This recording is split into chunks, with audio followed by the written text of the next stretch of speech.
Welcome back aboard, or if this is your first video, welcome aboard, Guenevere.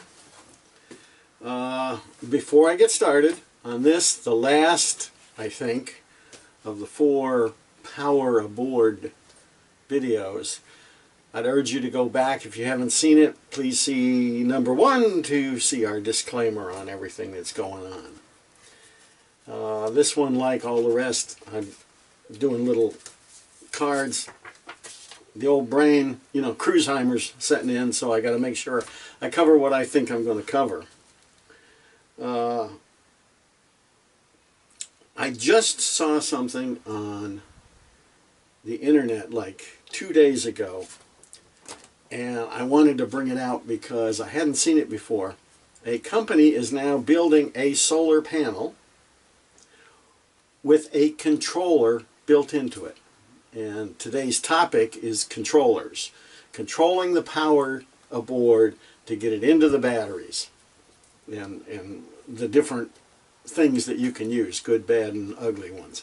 I had a couple of thoughts on this. At first it sounded really neat, and then I went and looked at it. And indeed, it's an idea, but I see a couple of drawbacks in it. Number one of the major things I see that might be a problem with it is the same thing with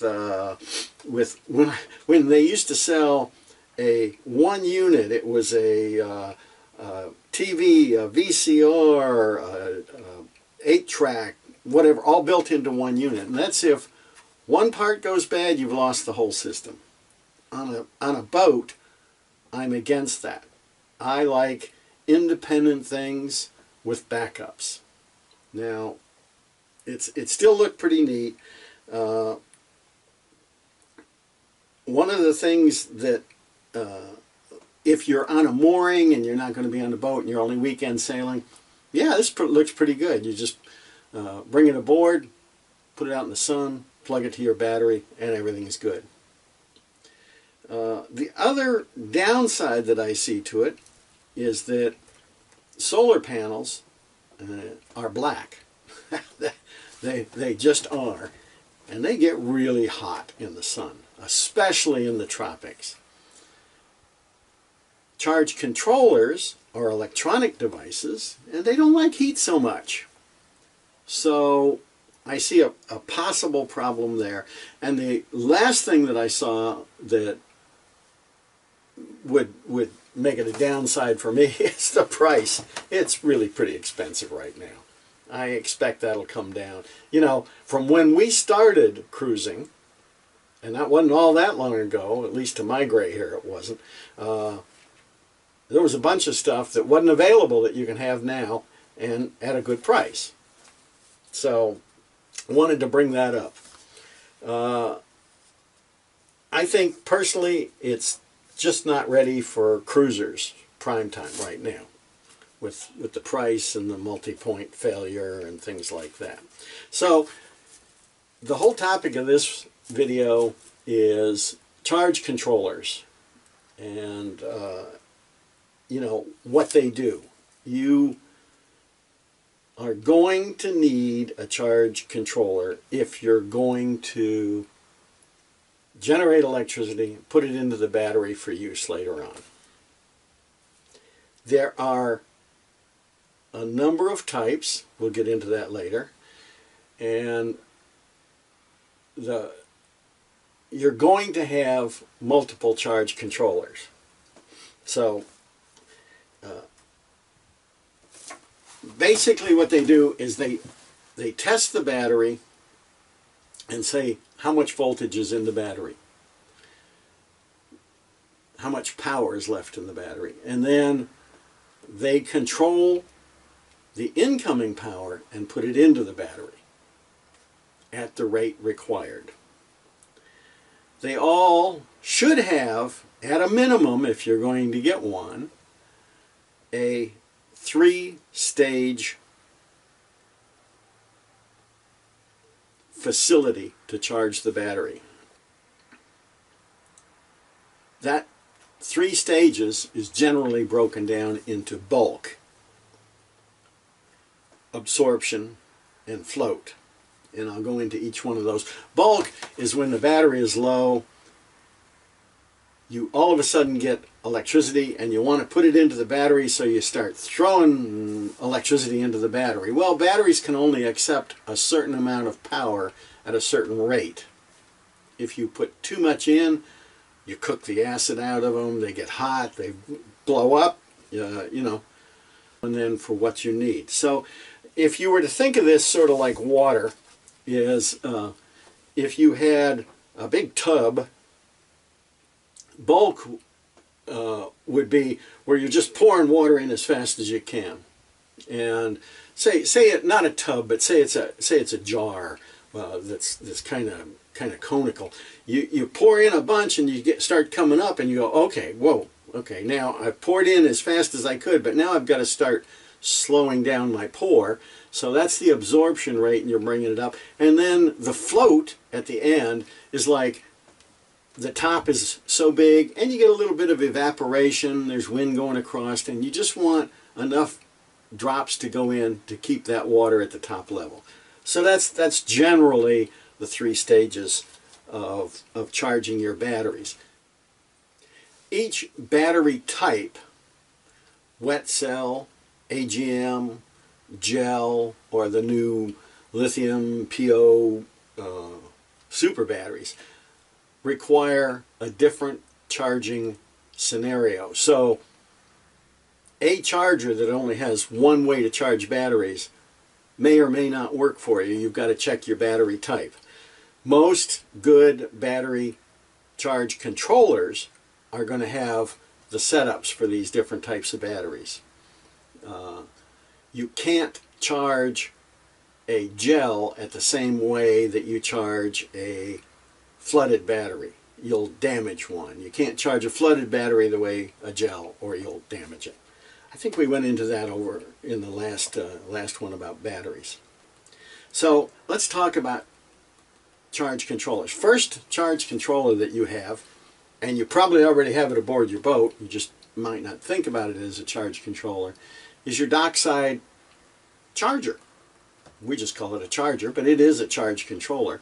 You plug into dockside power and you got this thing that charges your batteries. Now, when we first went cruising, we started with a 10 amp charge controller, and that was for 400 amp hours worth of batteries, 100 amp hours for the house and one for the battery for the starting. More than sufficient, because normally when you pull into a dock, you plug in, you're there for days. So a 10 amp, even a 5 amp is good. You don't want to try to force too much too fast into the batteries. As I said, I've cooked a set, I can tell you that. So one of the first ones you're going to look at is your dockside charge controller. Now, when we were out, remember I said I bought a generator that I was going to use aboard. Now, to use that generator, I was worried, because if I have just a 5 amp or a 10 amp charge controller, charger, it's going to take a long time to charge the batteries. I wanted a better one that I could, if I'm going to run the generator, I want to run the generator for the minimum amount of time to charge the batteries. So I wanted a better charge controller. So let's take a look at that now. So, in order to run the generator the lowest amount of time, I installed this. Actually, the charge controller, the charger, is in the engine compartment, and this is the control panel to operate that charge controller. Well, here's a little closer view of it, and you can see that I have control over a whole lot of stuff. This is the charging output, ready, charging, equalizing, battery status, and on this side, faults, and the output or the set for this. Now, I have AGM batteries, so I'm using the AGM setting right now. I can't light it up right now because I'm in the yard. I have no external power other than my solar panels.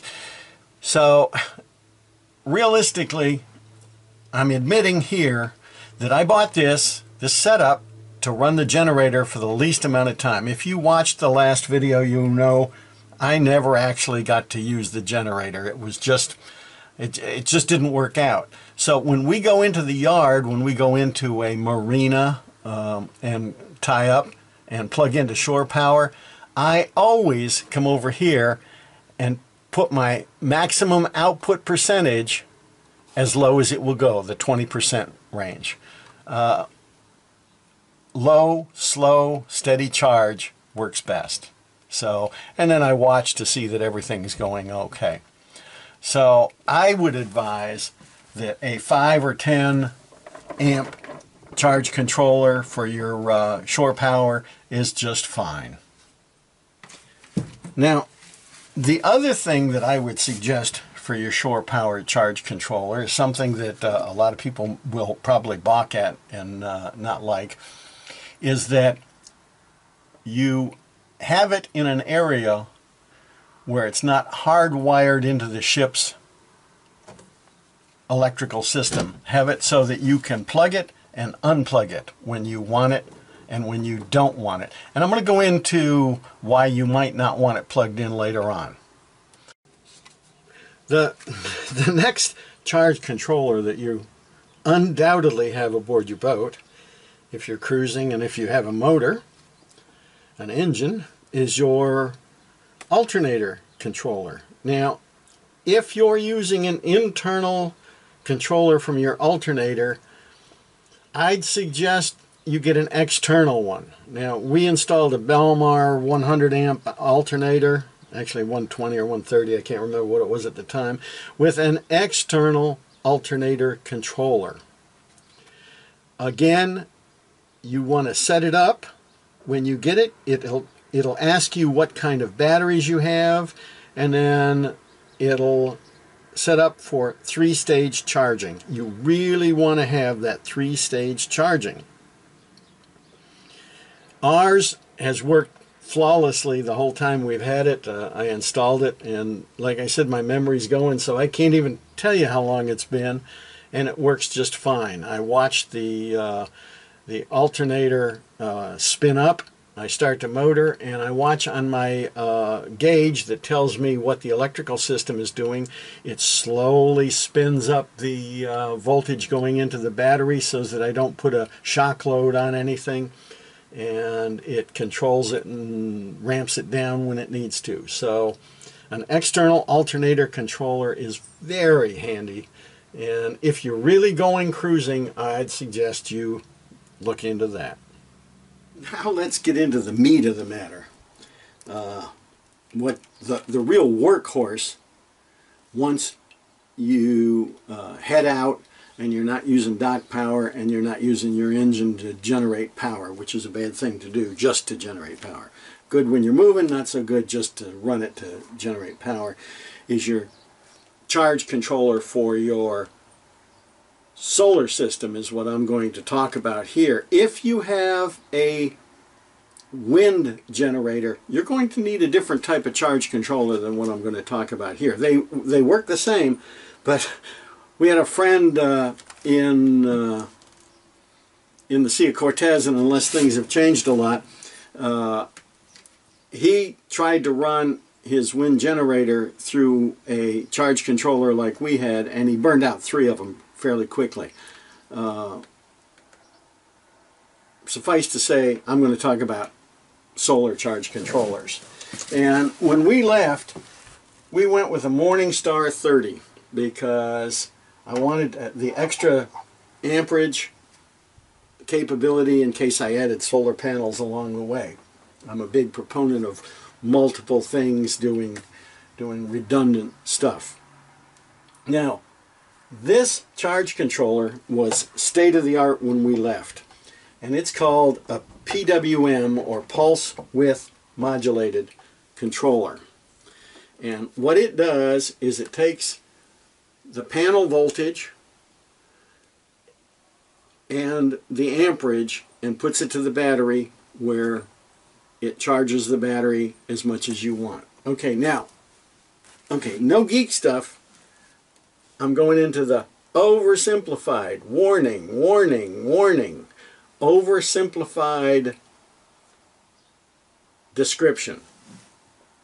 The panels, the solar panels, put out something more than 12 volts. Normally, the ones that I've seen are about 17 volts. Could be more, could be less. The battery wants 12 volts to be charged.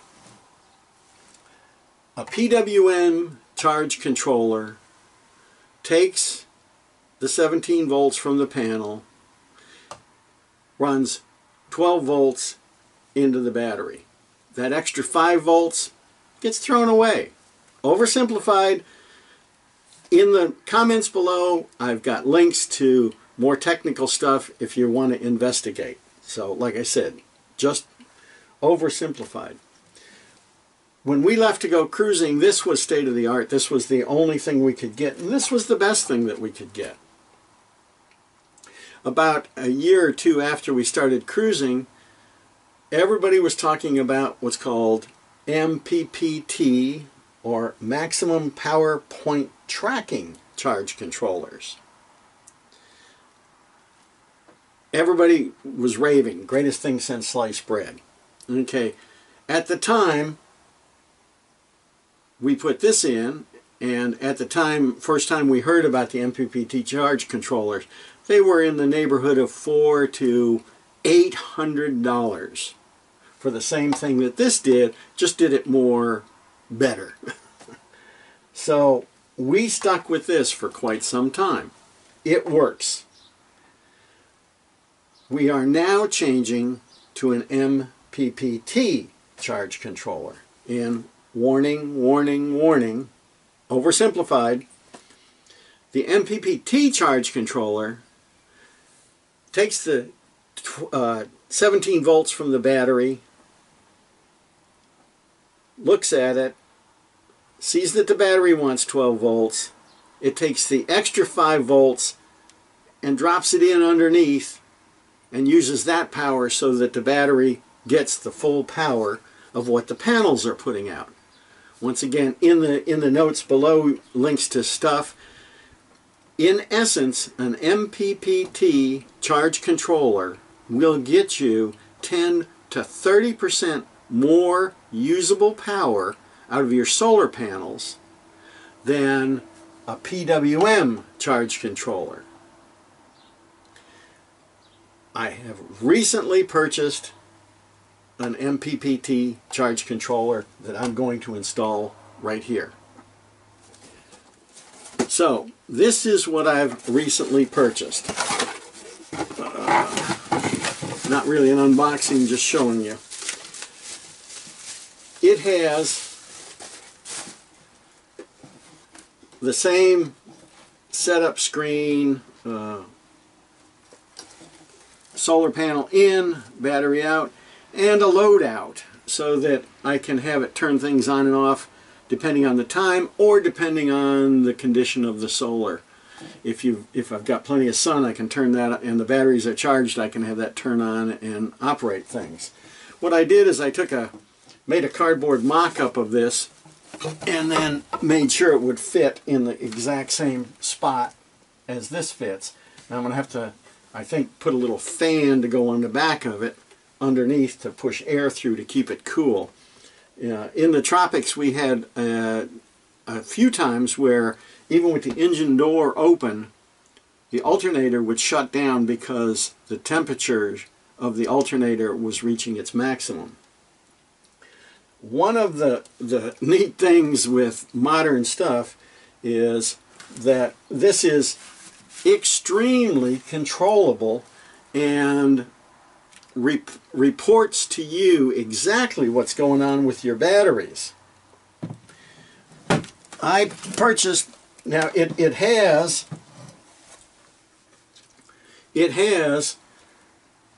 a spot for an external gauge like this that operates my charger in the engine compartment. This has for an external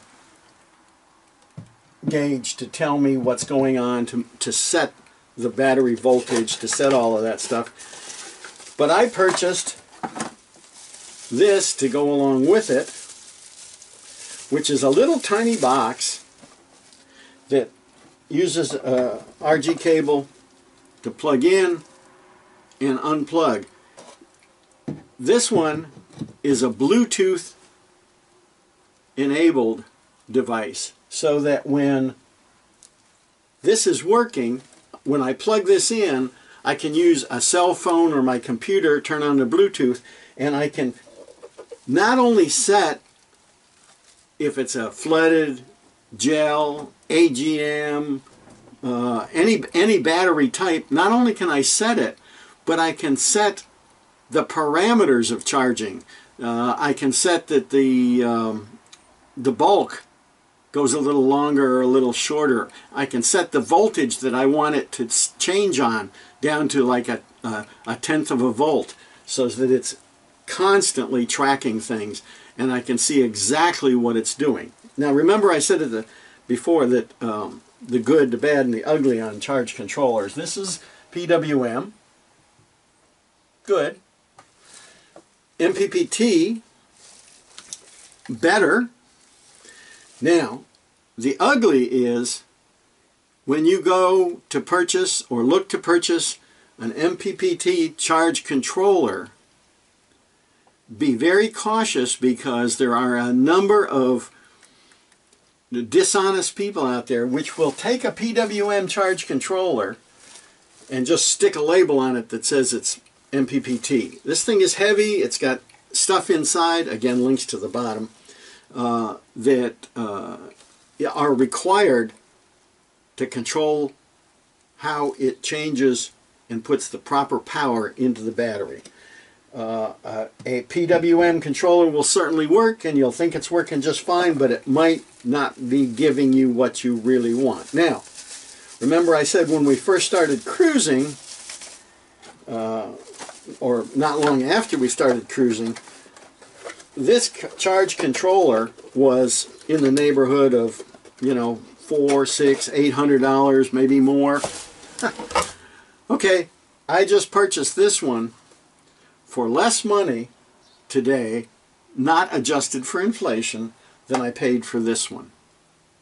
So if you're going cruising, you really want to go to an MPPT charge controller. When I install this controller here, this one will go in my spares locker, and I'll take it with in case something goes wrong. The more technical things get, the more possibility things are that they could go wrong. Now, in that same vein, while we were out, I had this bag with me, and I had small charge controllers that I took.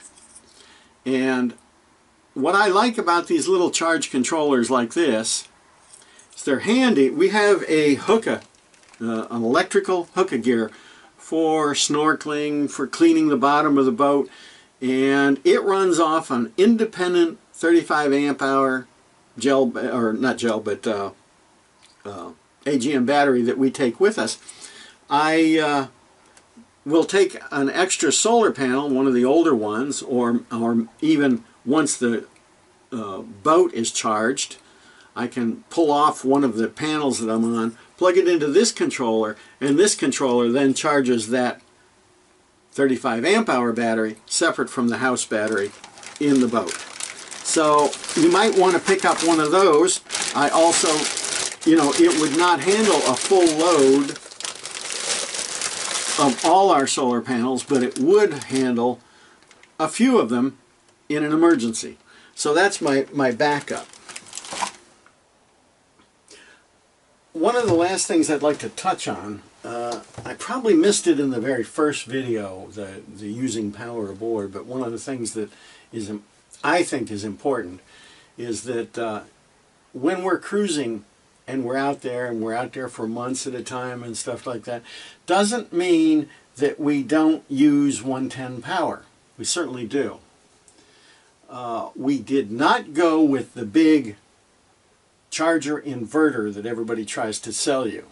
Again, I didn't go with it because at the time and we saw it happen to a couple of people. If the charger went bad, so did the inverter. If the inverter went bad, you couldn't use the charger. I saw a couple people waiting at marinas for parts to come in because they had to get it fixed. What we went with were small portable inverters. These came in packs, and they plug into a cigarette lighter and give you 110. This particular one is critical aboard our boat. It's absolutely critical. I plug in the coffee grinder to this so that we have coffee every morning. I grind the coffee fresh every morning. So this is that small inverter for that. We also have a somewhat larger one that we use for different things. This plugged into a cigarette lighter again, and with it plugged into the cigarette lighter, this one came out of Jill's sewing box. We have a dry box. We had a small sewing machine in that dry box, and this fit in the dry box with it, so that wherever we were, if we had 12 volts, she could use the sewing machine to fix things. We also have another one that plugs in, doesn't plug in, it uses the clips, much more stout, much more stable, and I actually carry this one in the truck with us when we're towing, because I use it to run the inflator compressor for the tires on the trailer in the truck, and I've used it all the way cross country a number of times. So I would suggest going with an inverter rather than a charger inverter. Now remember earlier I said I suggested that your battery charger be pluggable and unpluggable. Now the reason I did that is because this one plugs, hooks to the batteries, and I can hook it back there right directly to a battery.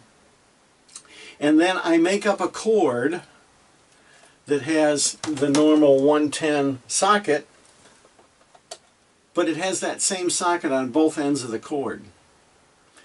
I unplug the battery charger that would normally be used shoreside, and I plug in one of the ends of that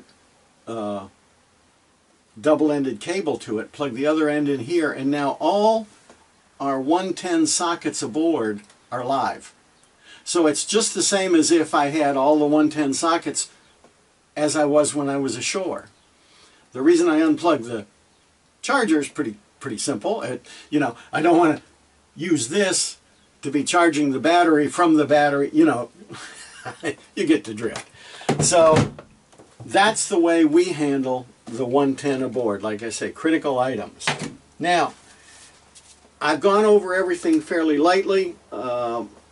Non-technical information down below if you want to go look more. I'd suggest you go investigate yourself.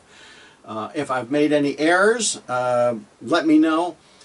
Questions or answers, either drop them in below this video or send them direct to me and I'll try to get back to you on it. It's what has worked for us over the years. And I'm slowly upgrading. They're bringing me up to the next century. So, let me check my card here. Yep, if I've left anything out, or you want to complain, or you don't like what I said, let me know. If you like what I said, please subscribe, click the like button, and we're all good. So, this will be it for a while. I'm going to be doing some other stuff, and we have some other engagements that take us off the boat, so I won't be coming to the boat all that many times. But please, let us know what you think. Until later.